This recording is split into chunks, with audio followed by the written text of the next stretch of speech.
music production, you're ultimately an architect. You have to have a meta view. You have to have the zoomed out view. And so I struggle to talk about music production without talking about philosophy. Like I really do, you know? Yeah. No, I think it's great. And I think also like you need those kind of technical things at the very beginning when you're trying to understand what an EQ does, what a compressor does.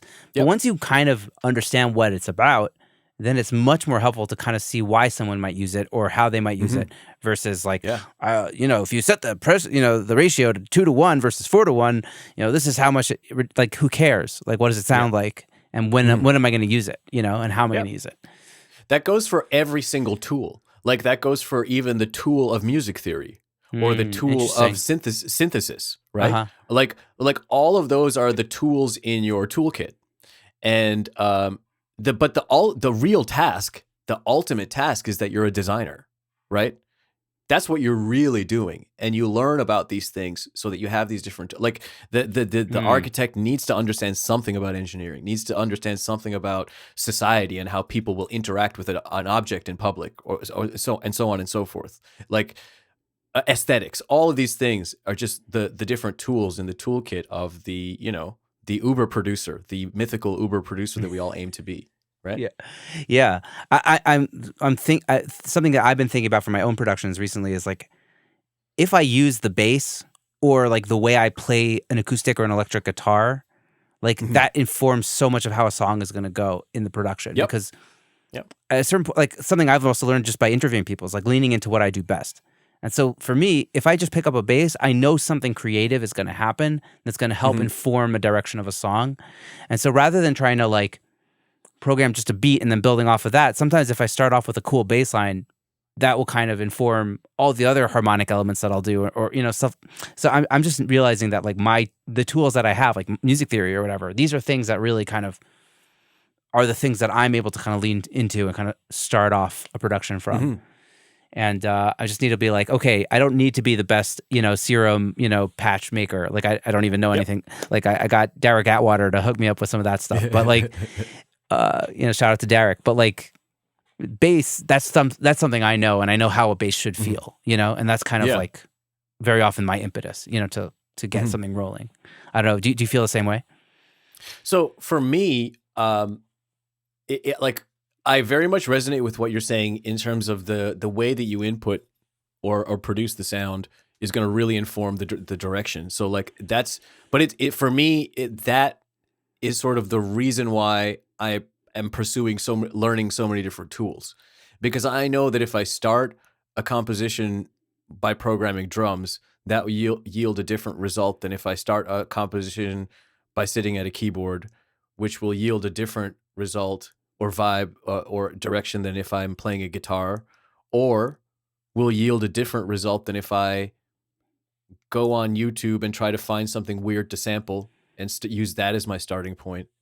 Or it will be a totally different direction if I start off with like a single MIDI note that's just being fed into Ableton every bar, and then simply manipulating what happens to that MIDI note before it even hits a synthesizer.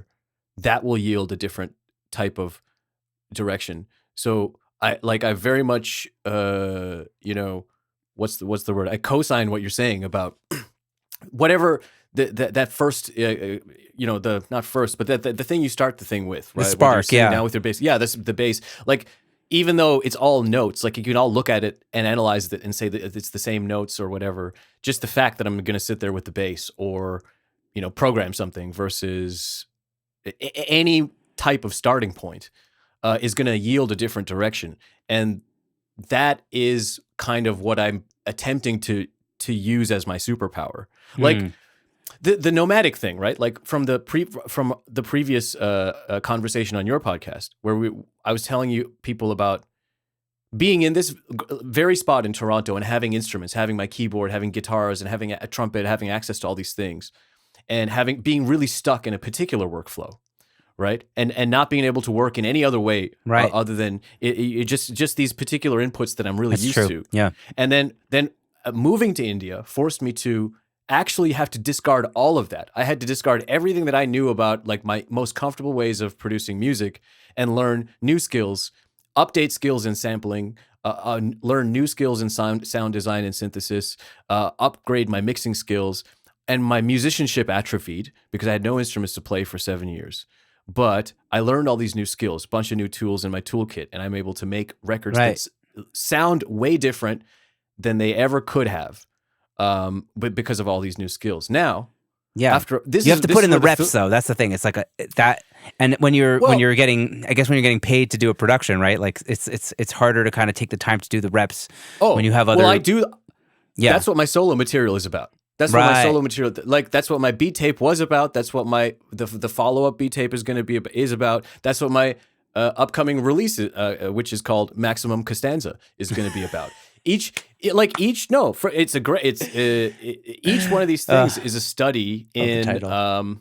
It's a great title. I love Seinfeld. Been getting way hard back into Seinfeld hard, especially being back in this part of the world where that type of humor is sort of resonates. It resonates the most, you know. Yeah, I saw it. It popped up on Netflix recently here in Israel, and I was like, "Oh man, it's like throwing me back to high school." Like I kind of want to watch some again. You know, it's wonderful, and we could just do simply an entire podcast on Seinfeld and how it relates to music production, but let's not. But we'll do that another time. I will gladly let's as a separate if you want to put that up on your Patreon as like some extra content or something. Hilarious. First I would have to get a Patreon, and then we could talk about it. That's right. It's all joking aside, but nice. The Maximum Costanza, that this project that I'm working on now, that just came about out of nowhere, is exactly that. It like the fact that I get to work on a project like the Caution to the Wind that I did with Mali, or the Cognac Net, or any of the projects I've done with artists. Those are situations where, as the producer, I'm required to be serious, and I have to actually, not only do I have to be serious, I have to somehow have 1 foot in seriousness and 1 foot in playfulness, 1 foot in chaos and 1 foot in order. And I'm required to deliver something that is like serious in the sense that I can't let the artist down. I can't let the artist or the band down. And it's got to be at a certain level. And it's got to be up to their standards, and probably a little bit better than their standards if I'm really a producer worth of my salt.